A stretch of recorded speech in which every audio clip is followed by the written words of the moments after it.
बिस्मिल्लाहिर्रहमानिर्रहीम। स्टूडेंट, आज हम रिव्यू एक्सरसाइज का क्वेश्चन नंबर जो है वो 1 डिस्कस करेंगे। इसमें वो कहता है मल्टीपल चॉइस क्वेश्चन जो है वो आपके पास है, चूज द करेक्ट वन। कि ये आपके पास A, B, C, D 4 answers हैं पॉसिबल्स।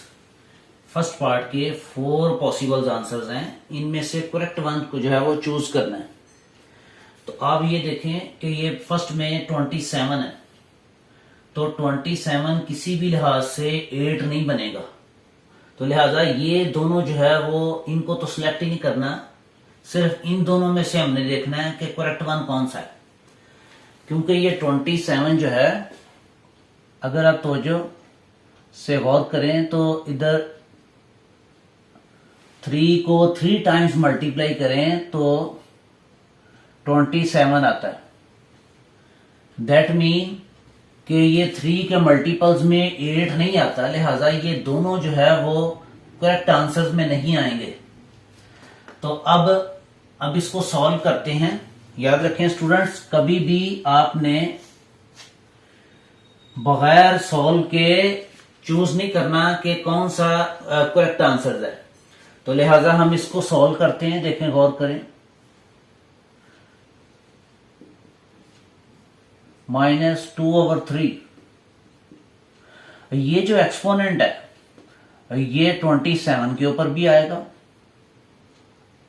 और ये x के ऊपर भी आएगा। तो एक्सपोनेंट का फिर एक्सपोनेंट हो तो उसको मल्टीप्लाई करते हैं। अगर हम इसको यूं लिखें कि 1/27, इसका एक्सपोनेंट जो है वो पॉजिटिव हो जाएगा। यहां इसको एक्सपोनेंट का एक्सपोनेंट है, मल्टीप्लाई करेंगे तो 2/3 हो जाएगा, क्योंकि माइनस को माइनस से मल्टीप्लाई करेंगे तो पॉजिटिव हो जाएगा।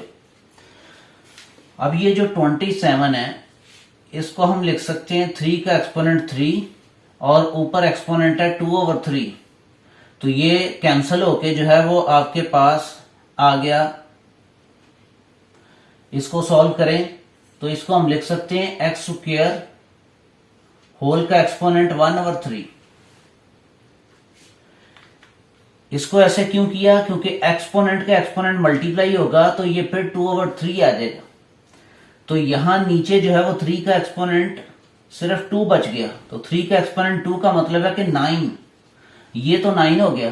तो ये जो है इसको अगर रेडिकल फॉर्म में लिखें तो x², यहां ये जो है वो 3 आ जाएगा। इस 1/3 का मतलब है कि ये जो 3 है वो रेडिकल साइंस का ऑर्डर है, तो यहां नीचे 9 है। तो देखें करेक्ट आंसर जो है वो कौन सा है, वो करेक्ट आंसर जो है वो A है। तो इस पे आप यूं सर्कल लगा के तो इसको आप फिल कर सकते हैं। ये हमारा फर्स्ट पार्ट था। नेक्स्ट डिस्कस करते हैं सेकंड।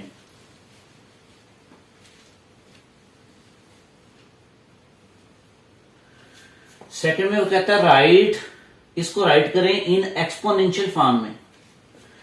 तो ये जो वैल्यू दी हुई है वो कहता है इसको एक्सपोनेंशियल फॉर्म में लिखें। यहां ये जो 7 है ये ऑर्डर है रेडिकल का।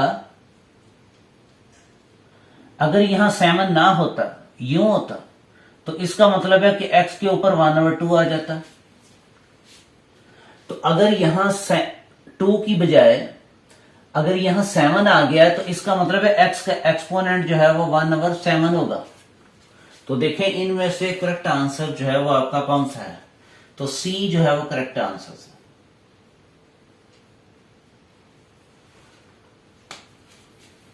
नेक्स्ट डिस्कस करते हैं पार्ट नंबर 3। वो कहता है राइट, इसको राइट करें विद रेडिकल साइन।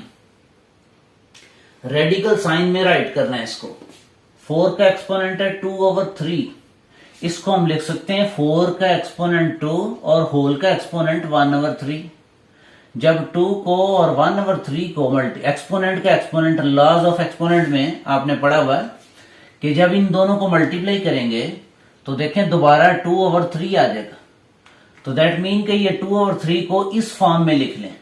अब इसका एक्सपोनेंट है 1/3, तो जब इसको रेडिकल में लिखेंगे 4 का स्क्वायर तो यहां अगर 3 है तो यहां 3 आ जाता है।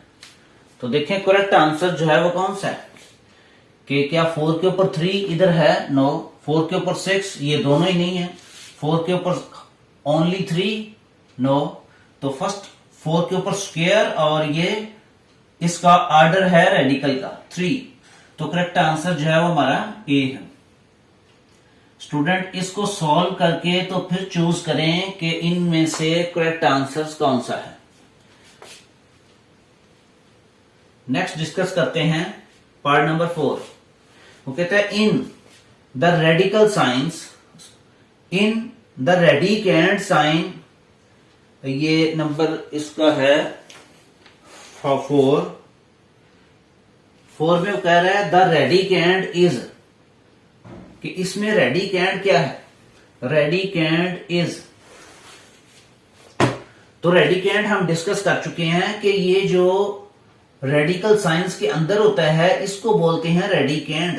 तो ये 3 नहीं है, 1/3 नहीं है, 35 है। तो करेक्ट आंसर हमारा 35 है।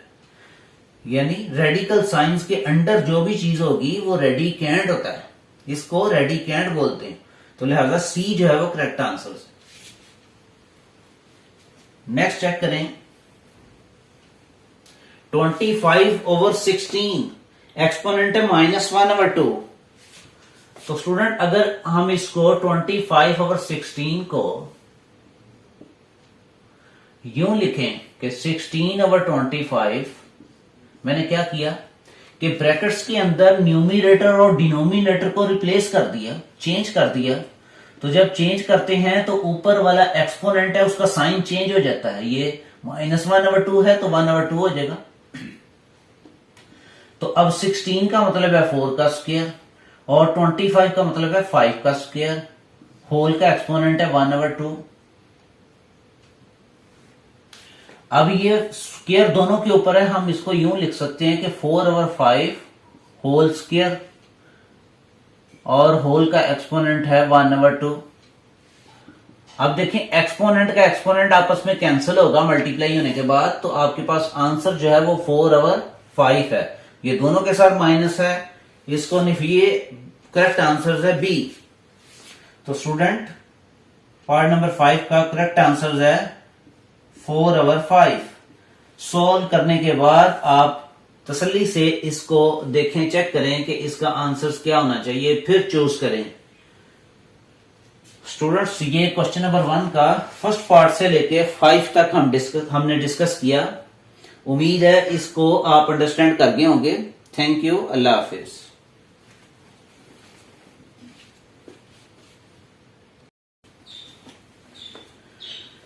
बिस्मिल्लाहिर्रहमानिर्रहीम।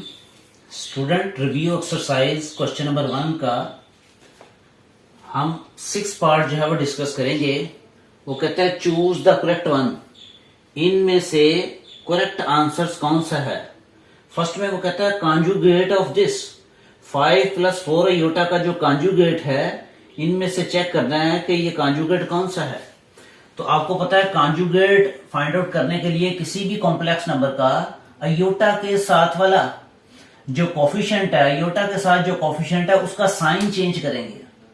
तो ये क्योंकि ये 5 है, ये प्लस का हमारे पास दिया हुआ है, तो यहां दे रहा है -5 और इसमें भी -5।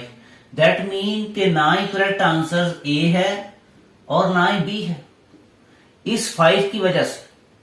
क्योंकि जब इसका कॉन्जुगेट लेंगे 5 प्लस का ही आएगा, सिर्फ साइन चेंज होना है। आयोटा के साथ जो है वो कोफिशिएंट, आयोटा के कोफिशिएंट का साइन चेंज होना है। तो अब आयोटा के कोफिशिएंट का साइन चेंज करें। जैसे ये 5 + 4 आयोटा है, इसका कॉन्जुगेट अगर हम लें तो आयोटा के साथ जो साइन है वो चेंज होना है।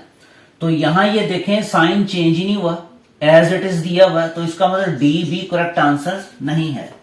तो बाकी क्या बचा फिर सी। तो सी जो है वो उसमें आयोटा के साथ जो साइन है वो चेंज हुआ है, यहां प्लस का है, यहां -4 है। तो दैट मीन कि किसी भी कॉम्प्लेक्स नंबर का कॉन्जुगेट लें तो उसके आयोटा के कोफिशिएंट का साइन चेंज कर दें तो ये आपका कॉन्जुगेट आ जाएगा। तो करेक्ट आंसर हमारा जो है वो सी है।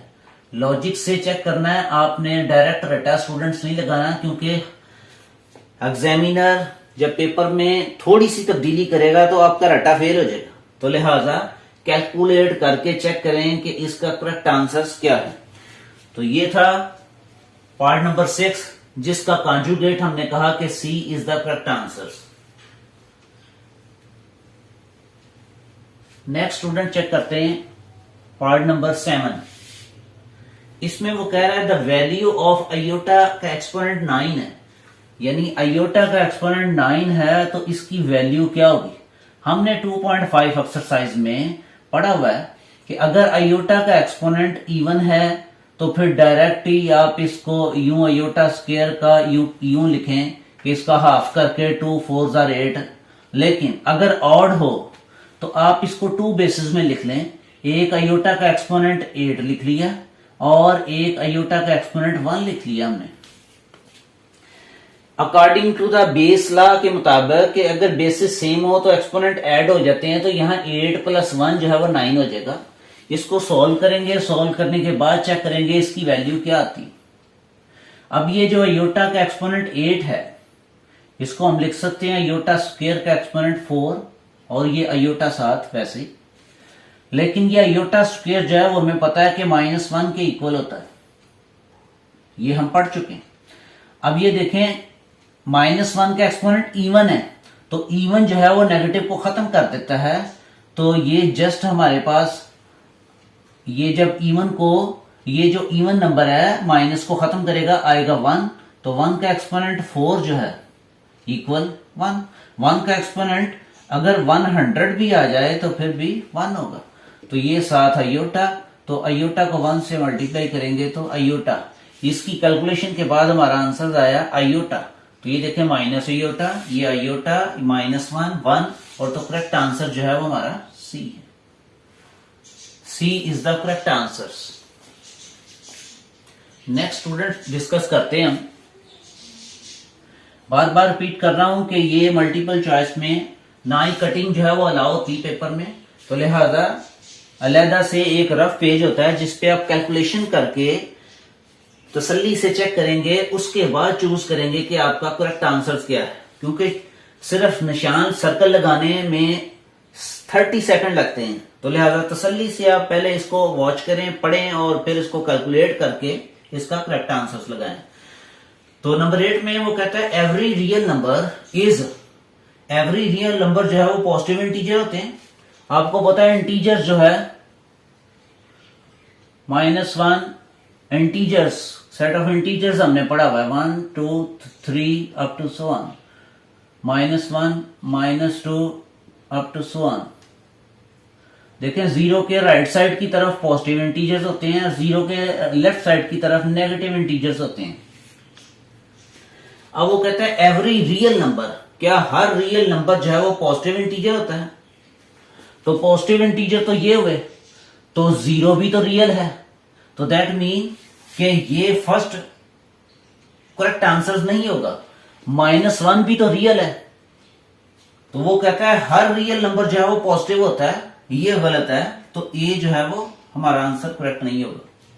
वो कहता है हर रियल नंबर जो है वो रैशनल होता है, ये भी चेक कर लेते हैं। ये सारे रियल नंबर्स हैं, तो रैशनल नंबर जो है वो होते हैं कि जिसको P/Q की फॉर्म में लिखा जा सके।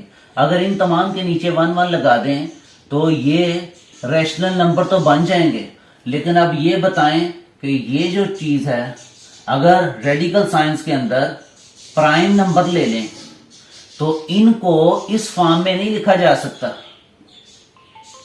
अगर ये चीजें जो प्राइम नंबर्स रेडिकल साइंस के अंदर आ जाएं तो उनको P/Q की फॉर्म में नहीं लिखा जा सकता, लेकिन ये होते रियल हैं, ये रियल हैं।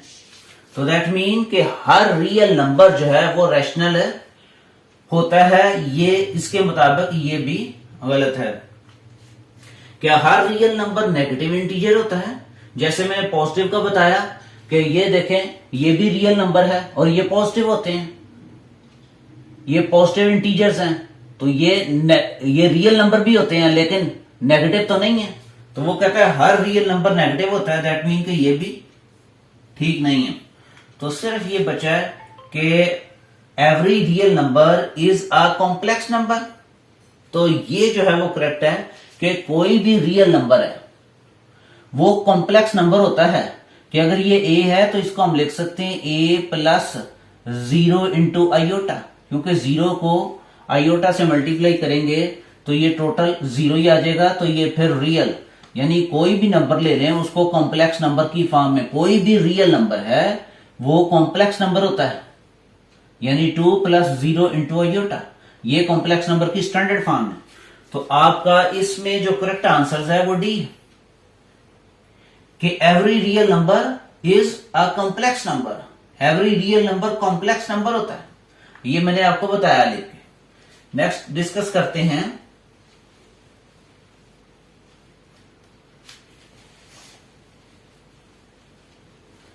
स्टूडेंट्स, कह रहा है रियल पार्ट्स ऑफ दिस, इसका जो रियल पार्ट है इज, वो क्या होगा। ये देखें रियल पार्ट आपको पता है कि कोई भी कॉम्प्लेक्स नंबर उसकी स्टैंडर्ड फॉर्म ये होती है, तो बगैर अयोटा के जो है वो रियल होता है, और जो अयोटा का कोफिशिएंट होता है वो इमेजिनरी पार्ट होता है उसका।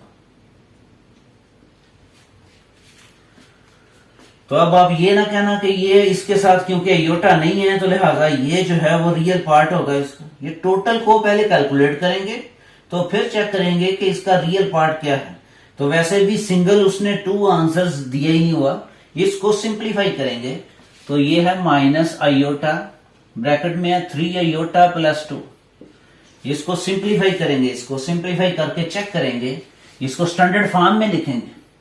तो माइनस अयोटा को जब 3 अयोटा से मल्टीप्लाई करेंगे तो माइनस को 3 से माइनस अयोटा को, सिर्फ माइनस को मल्टीप्लाई करें 3 से तो -3, अयोटा को अयोटा से मल्टीप्लाई करें तो अयोटा स्क्वायर। अब इस टोटल माइनस अयोटा को मल्टीप्लाई करें 2 के साथ तो प्लस माइनस माइनस 2 अयोटा, तो इसको सिंप्लीफाई करें तो -3 अयोटा स्क्वायर इक्वल होता है -1 के। स्टूडेंट्स माइनस माइनस +3 और -2 अयोटा। तो इस कॉम्प्लेक्स नंबर का जो रियल पार्ट है वो आपके सामने है, वो कहता है रियल पार्ट्स ऑफ दिस। इसका जो रियल पार्ट्स है, लगता है लिखने में थोड़ी सी मिस्टेक कर दिया हूं मैं यहां स्टूडेंट्स, लिखने में थोड़ी सी मिस्टेक है कि real parts of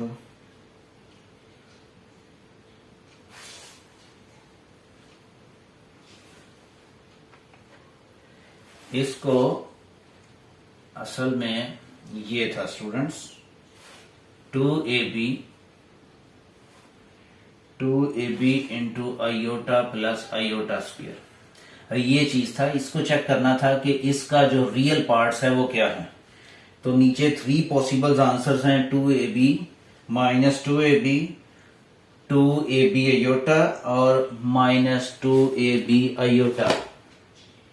sorry students, इसको सॉल्व करते हैं। 2ab into iota plus iota square. Students इसको मल्टीप्लाई करेंगे पहले अयोटा के साथ, 2ab इंटू अयोटा, फिर इसको मल्टीप्लाई करें ये अयोटा स्क्वायर के साथ तो 2ab into aorta square 2ab iota, और क्योंकि अयोटा स्क्वायर जो है वो -1 के इक्वल होता है, इस तरह इसको पहले स्टैंडर्ड फॉर्म में लिखें स्टूडेंट्स। प्लस को माइनस से मल्टीप्लाई करें तो यहां आपका माइनस साइन आ जाएगा 2ab। अब ये -2ab, इसके साथ अयोटा नहीं है, इसको इधर लेफ्ट साइड पे लिख लें, और इसके साथ क्योंकि अयोटा है तो इसको यूं लिखेंगे +2ab इंटू अयोटा। तो इसको स्टूडेंट्स हमने सॉल्व किया तो आपके सामने आंसर्स है। तो इसका रियल पार्ट देखें कौन सा होगा, ऐसी वैल्यू होगी जो विदाउट अयोटा है, तो ये विदाउट अयोटा -2ab। तो करेक्ट आंसर्स देखें -2ab, यानी बी जो है वो हमारा करेक्ट आंसर होगा स्टूडेंट्स। तो यूं हमने इसको डिस्कस किया, इसको सॉल्व किया और स्टैंडर्ड फॉर्म में कन्वर्ट किया, फिर इसका रियल पार्ट्स देखा तो वो है -2ab। नेक्स्ट डिस्कस करते हैं कि इस कॉम्प्लेक्स नंबर्स को पहले स्टैंडर्ड फॉर्म में लिखेंगे और इसका इमेजिनरी पार्ट्स वो कहता है इन 4 आंसर्स में से कौन सा होगा, तो इसको पहले स्टैंडर्ड फॉर्म में लिखेंगे। माइनस आयोटा 3 आयोटा प्लस 2, वो कहता है इसको सॉल्व करें और चेक करें कि इसका इमेजिनरी पार्ट्स कौन सा है। इस माइनस आयोटा को मल्टीप्लाई करें 3 आयोटा के साथ, तो क्या आएगा 3 वैसे ही, और ये 3 के साथ जो है वो माइनस आ जाएगा, और आयोटा को आयोटा से मल्टीप्लाई करेंगे आयोटा स्क्वायर, और फिर प्लस को माइनस से मल्टीप्लाई करें तो क्या आ गया माइनस, और आयोटा को 2 से मल्टीप्लाई करें plus minus 2 iota, minus 3 iota square equal होता है -1 के। तो यूं हम माइनस माइनस प्लस करेंगे 3 माइनस 2 आयोटा। तो ये जो कॉम्प्लेक्स नंबर था स्टूडेंट, इसको हमने स्टैंडर्ड फॉर्म में लिखा। अब चेक कर सकते हैं इजीली कि इसका रियल पार्ट्स या इमेजिनरी पार्ट्स, क्योंकि उसने डिमांड की है कि इसका इमेजिनरी पार्ट्स जो है वो क्या होगा।